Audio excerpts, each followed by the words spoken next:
شهدت منطقة سيدي إبراهيم بمدينة فاس زوال يوم أمس الاثنين 12 يناير الجاري حادثة سير مروعة بعدما دهست شاحنة من الحجم الكبير رموك سائق دراجة نارية في ظروف ما تزال موضوع بحث وتحقيق من قبل المصالح الأمنية المختصة.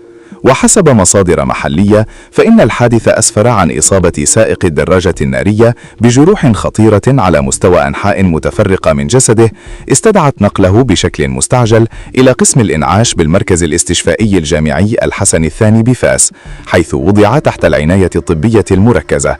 ورغم المجهودات التي بذلها الطاقم الطبي لإنقاذ حياته، إلا أن المصاب فارق الحياة صباح يوم الثلاثاء متأثرا بمضاعفات الإصابات البليغة التي تعرض لها جراء الحادث. وفور إشعارها بالواقعة انتقلت عناصر الأمن الوطني والسلطات المحلية إلى مكان الحادث، حيث جرى تأمين محيطه وفتح تحقيق عاجل للكشف عن ملابسات وظروف الحادث وتحديد المسؤوليات القانونية وفقا لما ينص عليه القانون.